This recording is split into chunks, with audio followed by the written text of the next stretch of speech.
Good morning all of you. Please like and subscribe my channel. आज जो हम पढ़ेंगे यह इतिहास का एक टॉपिक है, विशेष महत्वपूर्ण टॉपिक है, दिल्ली सल्तनत।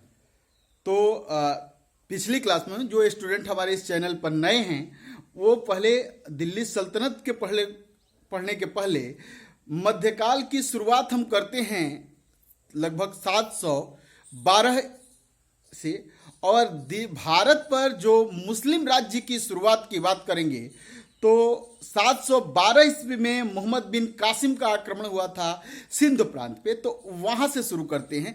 तो पहले हम इसमें 3 लेक्चर पहले पढ़ेंगे। जो हमारे स्टूडेंट इस चैनल पर नए हैं तो ध्यान दें, इसके पहले आप 3 क्लास करें। 3 क्लास हमने लिया है। वो पहला क्लास है भारत पर मोहम्मद बिन कासिम का आक्रमण, दूसरी क्लास है भारत पर गजनवी का आक्रमण, और तीसरी क्लास है भारत पर गोरी का आक्रमण। जो स्टूडेंट इन तीनों क्लासों को पढ़ते हुए जब इस क्लास को समझेगा तो उसको न बहुत कुछ याद करने की जरूरत नहीं पड़ेगी, यूं ही याद हो जाएगा और एक कंसेप्ट डेवलप होने लगेगा कि दिल्ली सल्तनत किस तरह स्थापित होता है, भारत में मुस्लिम राज्य किस तरह से स्थापित होता है, और किस धीरे धीरे कैसे मुस्लिम सत्ता भारत पर अपना विस्तार करती है। तो मोहम्मद बिन कासिम से शुरू करें। पहला क्लास करेंगे मोहम्मद बिन कासिम। क्लास जो डिस्क्रिप्शन बॉक्स है, डिस्क्रिप्शन बॉक्स में मैं ये तीनों लिंक ऐड कर दूंगा। आप इस वीडियो को देखने के पहले या यदि देख रहे हैं तो देखने के बाद पहले मोहम्मद बिन कासिम के आक्रमण को देखें, फिर गजनवी के आक्रमण को पढ़ें, उसके बाद गोरी के आक्रमण को, उसके बाद आप दिल्ली सल्तनत को पढ़ें। काफी मजा आएगा पढ़ने में और बिल्कुल इतिहास आपके लिए बिल्कुल सरल हो जाएगा। ठीक है, तो अब आते हैं हम दिल्ली सल्तनत के विषय में पढ़ने के लिए या सल्तनत के विषय में पढ़ने के लिए। तो सल्तनत पर पहले ये देखिए कि सल्तनत का जो टाइम पीरियड है यह है आपको 1206 ईस्वी से लेकर 1526 ईस्वी तक। 1206 से लेकर 1526 तक आपने ये देखा भी है कि मैंने टाइम दिया 1206 ईस्वी से लेकर 1526 तक। अब देखें कि अब इस पर दिल्ली सल्तनत पर कुछ वंशों ने राज्य किया। पहले ये वंश देखिए, दिल्ली सल्तनत पर कुल 5 वंशों ने राज्य किया। कितने वंशों ने? 5 वंशों ने राज्य किया। कितने समय में? 1206 से 1526 तक कुल 5 वंशों ने राज्य किया। पहला वंश जो है इसे हम इतिहास में कहते हैं गुलाम वंश। गुलाम वंश, और गुलाम वंश जो है ये 1206 ईस्वी से लेकर 1290 ईस्वी तक दिल्ली सल्तनत पर राज्य किया। दिल्ली सल्तनत पर राज्य करने वाला प्रथम वंश गुलाम वंश है। इसका टाइम पीरियड है 1206 ईस्वी से लेकर 1290 ईस्वी तक। दिल्ली सल्तनत पर राज्य करने वाला दूसरा वंश है खिलजी वंश, और खिलजी वंश का टाइम पीरियड है 1290 से लेकर 1320 ईस्वी तक। खिलजी के बाद दिल्ली सल्तनत पर तीसरा वंश जो राज्य किया इसे हम तुगलक वंश कहते हैं, और तुगलक वंश का टाइम पीरियड है 1320 से लेकर 1414 एडी तक। चौथा वंश है सैयद वंश, और सैयद वंश 1414 से लेकर 1451 तक राज्य करता है। ये सैयद वंश का टाइम पीरियड है। दिल्ली सल्तनत का अंतिम वंश है लोधी वंश। 1451 से लेकर 1526 तक दिल्ली सल्तनत पर लोधी वंश का राज्य रहता है। तो आपने देखा कि दिल्ली सल्तनत पर राज्य करने वाले कुल 5 वंश हुए।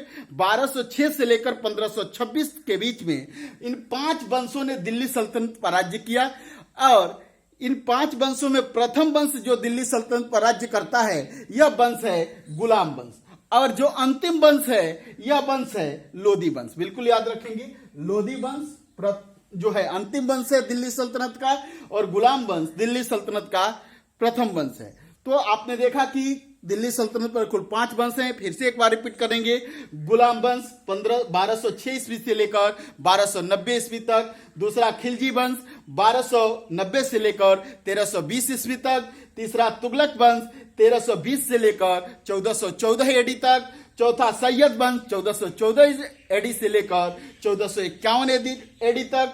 पांचवा और अंतिम वंश है लोधी वंश 1451 से लेकर 1526 ईस्वी तक। इसके बाद से लोधी वंश का अंतिम शासक इब्राहिम लोधी होगा, जिसकी कहानी मुगल वंश का संस्थापक बाबर खत्म करेगा और भारत पर एक नए मुस्लिम राज्य की शुरुआत होगी, जिसे इतिहास में हम मुगल राज्य के नाम से जानेंगे 1526 से लेकर। क्लियर? तो अगली क्लासों में हम मुगल वंश पढ़ेंगे, जब तो इसकी चर्चा करेंगे। अब आज देखते हैं कि ये 5 वंश, जो इन 5 वंशों को देखा है आप, दिल्ली सल्तनत पर राज्य करने वाले। अब इसमें से पहला वंश है जो है गुलाम वंश। पहला वंश है गुलाम वंश। तो गुलाम वंश के शासकों का क्रम देखते हैं। जिसे याद हो जाए वो याद कर लेगा, जिसे याद नहीं हो कोई बात नहीं, 1-2 बार इस लिस्ट को देखने का प्रयास करेगा, जिससे एक माइंड में कंसेप्ट रहेगा। कभी इन शासकों के क्रम को दिया और कहा कि देखें इसमें से कौन सा शासक मिसिंग है, या कहेगा कि सही क्रम सजाएं, तो थोड़ा बहुत आप सजाने में सफल हो जाएं। तो देखिए, पहला शासक है इस वंश का कुतुबुद्दीन ऐबक। इसमें कुल 11 शासक हुए। कितने शासक होते हैं? 11। और इन 11 शासकों में प्रथम शासक है कुतुबुद्दीन ऐबक। इसका टाइम पीरियड है 1206 ईस्वी से लेकर 1210 ईस्वी। दूसरा शासक है आराम शाह। ये कुतुबुद्दीन ऐबक का पुत्र है। 1210 में गद्दी पर बैठता है, लेकिन यह योग्य पुत्र नहीं है, शासक बनने के योग्य नहीं है। तो 1210 ईस्वी में इल्तुतमिश जो कुतुबुद्दीन ऐबक का दामाद है, आराम शाह को गद्दी से जो है बेदखल करता है और दिल्ली सल्तनत की गद्दी का वारिस इल्तुतमिश बनता है 1210 ईस्वी में। और 1210 से लेकर 1236 एडी तक दिल्ली सल्तनत का सुल्तान रहता है। दिल्ली सल्तनत का वास्तविक संस्थापक इल्तुतमिश को ही मानते हैं, क्योंकि दिल्ली सल्तनत में सिक्का चलाने की परंपरा, एकता व्यवस्था की परंपरा, बहुत दले चहलकानी की व्यवस्था, ये सारी व्यवस्थाएं करने वाला शासक इल्तुतमिश है। इल्तुतमिश के मृत्यु के बाद 1236 ईस्वी में इल्तुतमिश की इच्छा थी कि उसकी पुत्री रजिया उसकी वारिस बने, लेकिन उसकी रजिया की सौतेली मां शाह तुर्कान थी। शाह तुर्कान का पुत्र रुकनुद्दीन फिरोज शाह था। रुकनुद्दीन फिरोज को शाह तुर्कान ने गद्दी पर बैठाया 1236 ईस्वी में। लेकिन 1236 ईस्वी में ही जनता के समर्थन से रजिया ने रुकनुद्दीन फिरोज को गद्दी से बेदखल किया और 1236 से लेकर 1240 तक रजिया दिल्ली सल्तनत के सुल्तान बनी। क्रम में कितना है रजिया का? 5वां है। लेकिन इसमें महत्वपूर्ण जो शासक है कुतुबुद्दीन ऐबक है, इल्तुतमिश है, रजिया है। बाकी 2 याद भी नहीं रहेंगे तो कोई बात नहीं, लेकिन कुतुबुद्दीन ऐबक का टाइम पीरियड जरूर याद रखें। 1210 से लेकर कब तक है? 1206 से लेकर 1210 तक। इसके बाद से इल्तुतमिश का 1210 से लेकर 1236 तक। और रजिया का टाइम पीरियड है 1236 से लेकर 1240 तक। रजिया की मृत्यु के बाद कई सारे शासक आते हैं जो इतिहास में उतने महत्वपूर्ण नहीं साबित हुए, जैसे बहराम शाह। इनका टाइम पीरियड है 1240 से लेकर 1242 ईस्वी तक। बहराम के बाद अलाउद्दीन मसूद शाह गद्दी पर बैठता है 1242 से लेकर 1246 ईस्वी तक। ये 4 वर्षों तक राज्य करता है। अलाउद्दीन मसूद के बाद 1246 ईस्वी में नसरुद्दीन महमूद गद्दी पर बैठता है 1246 से लेकर 1266 ईस्वी तक। यह दिल्ली सल्तनत का सुल्तान रहता है। गुलाम वंश का यह शासक 8वें क्रम का है नसरुद्दीन मोहम्मद। नसरुद्दीन मोहम्मद की हत्या करके, साजिश से हत्या कर दिया किसने? बलबन ने। 1206 ईस्वी में दिल्ली सल्तनत का सुल्तान बनता है और 1286 ईस्वी तक दिल्ली का यह सुल्तान रहता है। कैकुबाद, यह कैकुबाद 1286 से लेकर, यह बलबन का होता है 1286 से लेकर 1290 तक यह दिल्ली का सुल्तान रहता है। इसके बाद कैकुबाद की हत्या खिलजी वंश का संस्थापक जलालुद्दीन खिलजी कर देगा, जिसे इतिहास में हम खिलजी क्रांति के नाम से जानेंगे। जलालुद्दीन खिलजी ने कैकुबाद के छोटे से पुत्र मात्र जो 3 माह का था, जो इसका वारिस था, यह सुल्तान कभी नहीं बना, इसकी भी हत्या कर दिया। यह अंतिम सुल्तान था गुलाम वंश के सुल्तानों की कड़ी में। तो आपने देखा कि इन 11 सुल्तानों ने दिल्ली सल्तनत पर राज्य किया था। कुतुबुद्दीन ऐबक, आराम शाह, इल्तुतमिश, रुकनुद्दीन फिरोज, इसके बाद से रजिया, बहराम शाह, अलाउद्दीन मसूद शाह, नसरुद्दीन महमूद, बलबन, कैकुबाद, कैमूर्स। इसमें जो महत्वपूर्ण नाम आपको याद रखने हैं, कुतुबुद्दीन ऐबक, इसका टाइम पीरियड है 1206 से लेकर 1210। रजिया सुल्तान सॉरी इल्तुतमिश 1210 से लेकर 1236, रजिया सुल्तान 1236 से लेकर 1240, उसके बाद बलबन 1266 से लेकर 1286, कहीं कहीं 1265 लिखा होगा और 1265 और लास्ट लिखा होगा 1285, ये भी ठीक है। तो उसके बाद से कैकुबाद गद्दी पर बैठता है 1286 से लेकर 1290 और कैमूर अंतिम शासक है जो सुल्तान का नहीं बन सका। कैकुबाद का 3 मांथ का पुत्र है जिसकी हत्या कर दिया जलालुद्दीन खिलजी ने। ये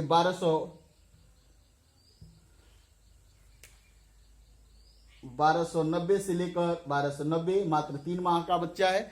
तो ये 11 सुल्तानों ने जो है दिल्ली सल्तनत के गुलाम वंश में 11 सुल्तानों का नाम आता है। अब इसमें जो महत्वपूर्ण शासक है कुतुबुद्दीन ऐबक। तो हम पहले आज कुतुबुद्दीन ऐबक के विषय में पढ़ेंगे। कुतुबुद्दीन ऐबक से आने वाले सभी प्रश्नों को जो एग्जाम में आते हैं उनको ध्यान मद्देनजर रखते हुए मैंने कैकुबाद को आपको समझाने का प्रयास किया है। देखें कुतुबुद्दीन ऐबक। तो कुतुबुद्दीन ऐबक का टाइम पीरियड है 1206 से लेकर 1290 ईस्वी में। जब हम पिछली क्लासों में गोरी पढ़ रहे थे तो हमने देखा कि गोरी की मृत्यु के बाद गोरी ने जो भारतीय प्रदेश जीता था, इन प्रदेशों का प्रतिनिधि कुतुबुद्दीन ऐबक, यल्दौज और कुबाचा, ये तीनों गोरी के दास हैं। इन तीनों अपने दासों को भारत के विजित प्रदेश का प्रतिनिधि बनाकर भेजा है।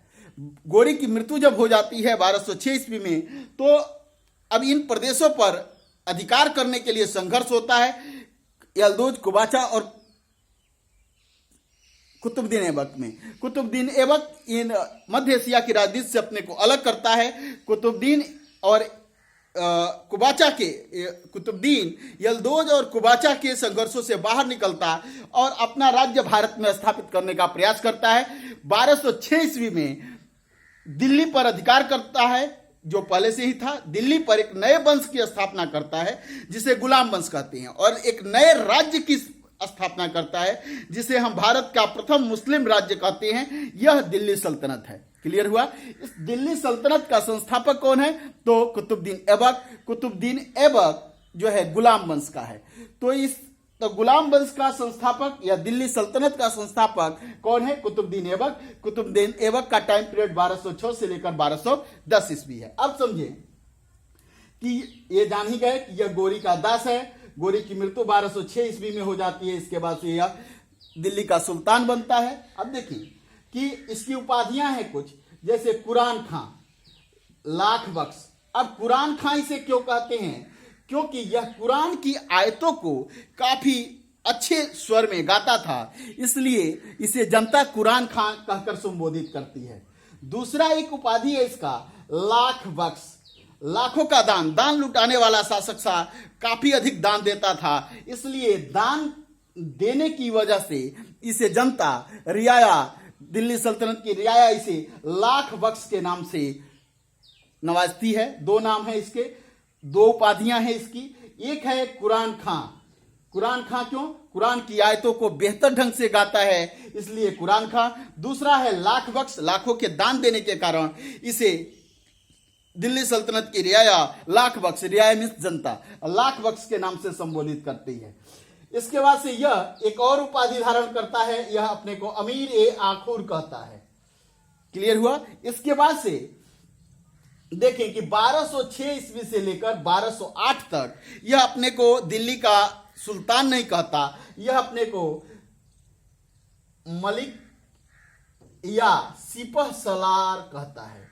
क्या कहता है? 1206 से 8 तक यह अपने को सुल्तान नहीं, मलिक या सिपह सलार कहता है। राजधानी इसने दिल्ली को नहीं बनाया है, यह राजधानी अपनी लाहौर को बनाया है। आज जो लाहौर पाकिस्तान में है, तो यह ज्यादातर लाहौर से ही राज्य किया और अपनी राजधानी को, अभी दिल्ली सल्तनत की राजधानी कुतुबुद्दीन ऐबक के समय में लाहौर हुआ करती थी, दिल्ली नहीं। याद रखेंगे। एक पुस्तक है तौकात ए नासरी, बिल्कुल याद रखेंगे। इसी पुस्तक में पहली बार जो बिहार राज्य है, तो बिहार राज्य के लिए बिहार नाम का संबोधन सबसे पहली बार किस पुस्तक में मिलता है हमें? तौकाते नासरी, ये मिनहाज सिराज की पुस्तक है।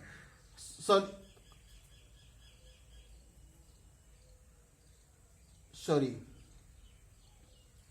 तो ये तौकाते नासरी में बिहार शब्द का प्रयोग मिलता है।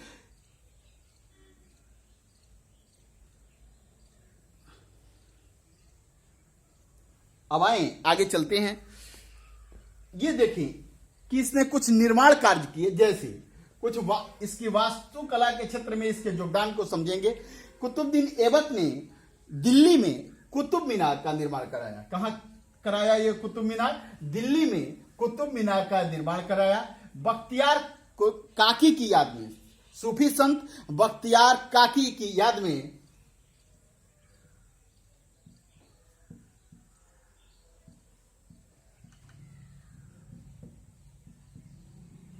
बख्तियार काकी की याद में इसने कुतुब मीनार का निर्माण कराया। और यह कुतुब मीनार का प्रथम तल्ला बनवाया था। बाकी इसको 3 शासकों ने पूरा किया। जैसे इल्तुतमिश ने इसमें और 3 ताले जोड़ दिए, यानी 4 मंजिल कर दिया इल्तुतमिश ने कुतुब मीनार को। फिरोज शाह के समय में बिजली गिरने से कुतुब मीनार की 4थी मंजिल ध्वस्त हो गई थी। तो फिरोज शाह तुगलक ने 4थी और एक छोटी सी मंजिल और जोड़ दिया, 5वीं। तो आज कुतुब मीनार 5 मंजिलों में बना हुआ है, जिसकी प्रथम मंजिल को कुतुबुद्दीन ऐबक ने बनाया था। अन्य इसके जो मंजिलें हैं, इसको इल्तुतमिश और फिरोज शाह तुगलक ने 4थी और 5वीं को जो है फिरोज शाह तुगलक ने बनाया था।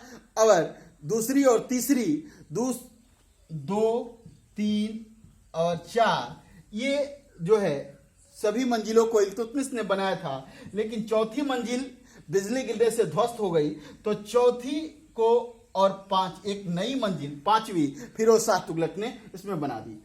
भारत की प्रथम मस्जिद, इसका नाम है कुव्वत उल इस्लाम मस्जिद। कुव्वत उल इस्लाम मस्जिद, याद रखें, भारत की प्रथम मस्जिद है यह कुव्वत उल इस्लाम मस्जिद। यह दिल्ली में बनाया, दिल्ली के राय पिथौरागढ़ में बनाया। राय पिथौरा यदि आपको याद नहीं रहता है तो कोई बात नहीं। तो कुव्वत उल इस्लाम मस्जिद, भारत की प्रथम मस्जिद कौन? कुव्वत उल इस्लाम मस्जिद। इसका निर्माण करता कौन? कुतुबुद्दीन ऐबक। और यह कहां है? दिल्ली में। 1210 एडी में चौगान खेलते हुए, पोलो खेलते हुए घोड़े से गिरने के कारण इसकी मृत्यु हो जाती है। ठीक है, और इसे कहां दफनाया गया? तो इसे लाहौर में दफनाया गया। कहां? इसे लाहौर में दफनाया गया। अब देखें, एक और इससे संबंधित प्रश्न है। बख्तियार खिलजी, बख्तियार खिलजी को इसलिए याद किया जाता है क्योंकि गुप्त वंश का शासक कुमार गुप्त ने नालंदा में एक विश्वविद्यालय बनाया, जिसे नालंदा विश्वविद्यालय के नाम से जानते थे। इस नालंदा विश्वविद्यालय कभी बौद्ध दर्शन, तर्कशास्त्र आदि के शिक्षा का महत्वपूर्ण केंद्र हुआ करता था। बहुत बड़ा विश्वविद्यालय था। एशिया क्या पूरे विश्व में इस विश्वविद्यालय की ख्याति थी। इस विश्वविद्यालय को बख्तियार खिलजी ने, यह बख्तियार खिलजी कभी गोरी का भी गुलाम हुआ करता था और कुतुबुद्दीन ऐबक का उप सेनापति था। इसने एक अभियान चलाया और इस अभियान के तहत यह पूरे बंगाल तक के क्षेत्र को विजित करने का प्रयास किया। इसी विजय अभियान के दौरान इसने नालंदा विश्वविद्यालय को ध्वस्त कर दिया, नालंदा विश्वविद्यालय में आग लगा दी। तो आपने कुतुबुद्दीन ऐबक से संबंधित लगभग सभी बातें समझ ली है। ध्यान रखें कि इसको बिल्कुल क्रम से समझेंगे तो दिल्ली सल्तनत पूरी तरह से समझ में आ जाएगा। बाकी जो 3 वीडियो हैं, मैंने बताया कि 3 जो लेक्चर वीडियो हैं, इसे मैं डिस्क्रिप्शन बॉक्स में टैग कर दूंगा। इन तीनों को देखना पहले न भूलेंगे। पहला है भारत पर प्रथम मुस्लिम आक्रमण या सिंध पर जो है अरब आक्रमण, या इसी चैप्टर को कहते हैं भारत पर मोहम्मद बिन कासिम का आक्रमण, 712 का आक्रमण। पहले ये पढ़ेंगे, इसके बाद भारत पर गजनवी का आक्रमण पढ़ेंगे, इसके बाद गोरी का आक्रमण पढ़ेंगे और उसके बाद यह टॉपिक पढ़ेंगे। तो दिल्ली सल्तनत, भारत पर मुस्लिम राज्य की शुरुआत कैसे होती है, यह आपको आसानी से समझ में आ जाएगा और इसके यह बिल्कुल इतिहास आपको सरल लगने लगेगा। मध्यकालीन इतिहास आपको बहुत सरल लगेगा। लेकिन यदि इधर उधर आप भटक कर पढ़ाई करते हैं तो इतिहास को समझना और याद करना काफ़ी टफ हो जाएगा। जैसे मैंने आपको क्रम बताया है, इसी क्रम से यदि आप इतिहास को पढ़ रहे हैं, इस सल्तनत को पढ़ रहे हैं, तो आपको पढ़ने में बहुत मजा आएगा और इतिहास आपके लिए सरल हो जाएगा। बिल्कुल। थैंक यू, धन्यवाद।